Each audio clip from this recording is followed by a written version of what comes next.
Bonjour Madame Josiane Martini. Merci pour ce deuxième entretien que vous m'accordez. J'ai quelques questions de la part des internautes, dont en voici une. Que pensez-vous de l'avortement et d'une loi qui pourrait sortir de par le monde où toute femme vivant l'avortement risquerait de se retrouver en prison? C'est un sacré sujet, mais auparavant, permettez-moi de vous remercier, puis de vous dire bonjour, ainsi que bonjour à tous les internautes. Effectivement, c'est un sujet que je trouve complètement douloureux.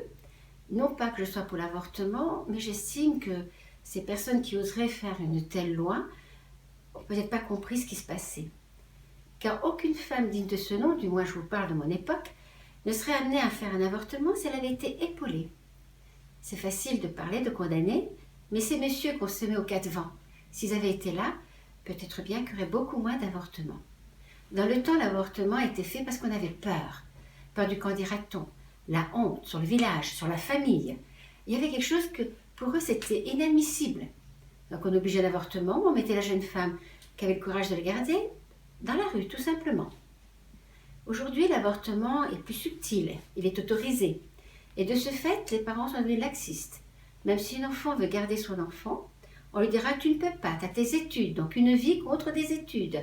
Une vie pour des maintes raisons qui démontrent que notre société, avec beaucoup de tact ou de finesse, sont en train de faire de nous des égocentriques.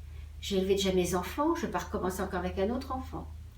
Mais dans tous les cas, la tristesse, c'est que l'on condamne des personnes qui se retrouvent confrontées ne sachant où aller.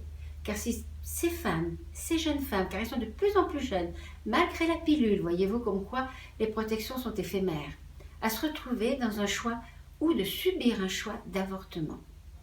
Alors, ok, on parle d'une loi qui les mettrait en prison. Alors à ce moment-là, qu'on pense aussi à mettre tous ces messieurs qui s'aiment aux 80.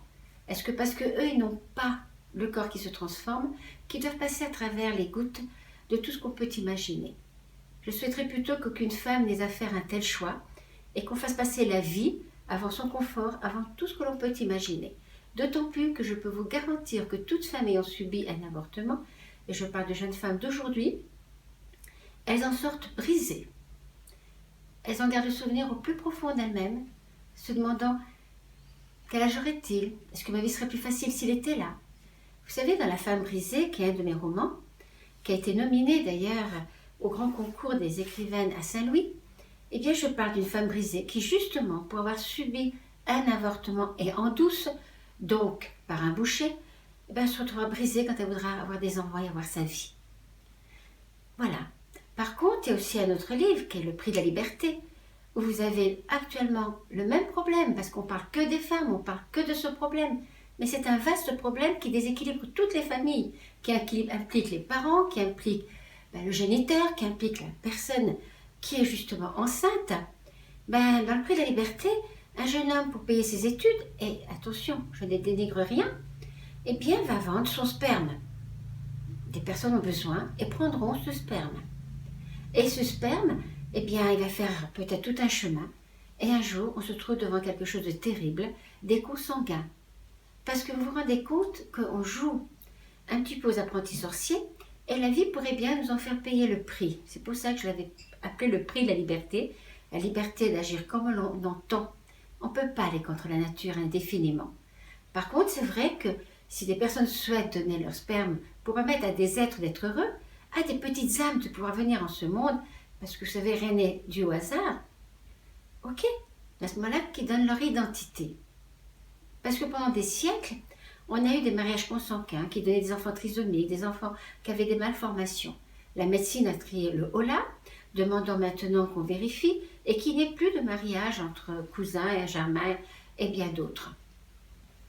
Et puis voilà maintenant qu'à travers ce système-là, qui vous dit, comme dans le prix de la liberté, que le temps ne rattrape pas et qu'on ne se retrouve pas avec un enfant qui paye le prix justement de cette liberté. Donc vous voyez, c'est un domaine qui est très vaste, très grand, et je peux vous le dire parce que j'ai appris, je dois avoir les 35-40 ans, par mes parents en riant, donc j'ai compris beaucoup de choses me concernant, c'est qu'un jour, tout d'un coup, je ne sais pas comment, maman éclate de rire en disant « Et quand on pense qu'on voulait t'envoyer promener ?» Elle faisait donc allusion à l'avortement. C'est vrai que j'étais un enfant qui arrivait après-guerre, Ils avaient déjà 2 enfants dans un milieu très modeste et un 3e enfant. Comment l'élever? Comment faire pour pouvoir arriver? Vous voyez, c'était douloureux. On se trouvait au Maroc. Bon, moi j'étais dans le ventre de ma mère à l'époque, hein, mais au Maroc. Et la seule chose, puisqu'on parlait d'avortement, eh bien ils avaient pris de la quinine, espérant ainsi que, vu que c'était avortif, elle pourrait perdre l'enfant naturellement. Mais papa était très amoureux de son épouse. Au bout de 3 jours, la voyant malade comme un chien, il finit par dire, mais cet enfant, après tout, il a un père. S'il y en a pour 2, il y en a pour 3, je travaillerai en conséquence et tu arrêtes. J'écoutais tout ça avec beaucoup d'amusement parce qu'elle était toute heureuse, finalement, que je sois là. Et pourtant, je m'inquiète. Parce que je sais que pendant toute la grossesse, elle s'était toujours demandé, mais est-ce que mon fils serait normal? Est-ce qu'elle n'aura pas des problèmes? Étant donné que je suis née et que j'avais beaucoup de problèmes pour parler, qu'on ne savait pas ce qu'était la dyslexie, peut-être a-t-elle supposé que c'était le prix d'avoir essayé d'arrêter une grossesse. Mais pourquoi n'a-t-elle pas été jusqu'au bout? Parce que mon père a dit ça suffit. Alors, est-ce qu'il y a beaucoup d'hommes qui disent ça suffit? Ou comme malheureusement, vous le savez très bien, tu me donnes de l'argent et moi je te trouve une adresse et puis tu te débrouilles. Parce que c'est toujours la faute de la femme. Mais l'homme a sa responsabilité. Aujourd'hui, justement, pour être un petit peu tranquille, rassuré, et puis ne pas être dans de tels problèmes, on donne la pilule de plus en plus jeune à nos jeunes filles. Comme ça, elles n'auront pas de problème. Mais il y a un autre problème, encore plus grave. Apporter une vie à la maison. Ok, c'est un gros chamboulement. Ça peut mettre en difficulté bien des choses. Mais c'est une vie qui court, qui éclate de rire, qui nous amène plus loin.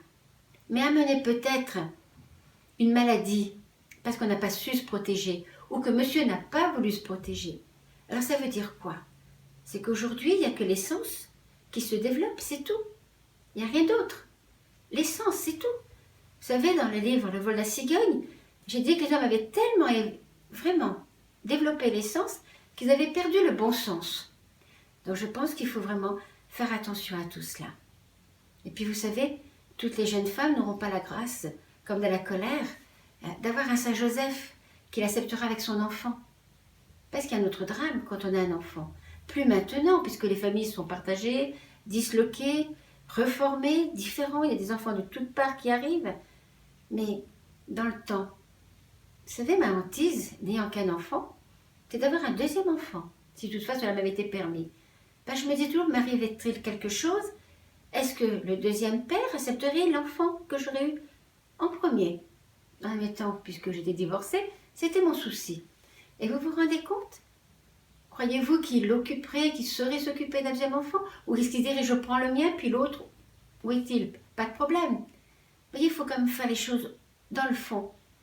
Et je crois que si tout être se mettait en question, en disant à l'essentiel, c'est-à-dire la vie, ben peut-être qu'il y aurait beaucoup moins de femmes ou de parents qui, par sécurité, par bien-être, pensant bien faire, mais ce sont des mauvaises raisons, vont peut-être exiger à des enfants jeunes, parce que 13-14 ans, pour moi, c'est des gamines, à se retrouver à vivre l'avortement, qu'au fond de leur cœur, elles regretteront peut-être toujours. Alors je crois qu'il faut réfléchir au problème, et surtout ne jamais condamner quelqu'un qui se trouve dans cette obligation.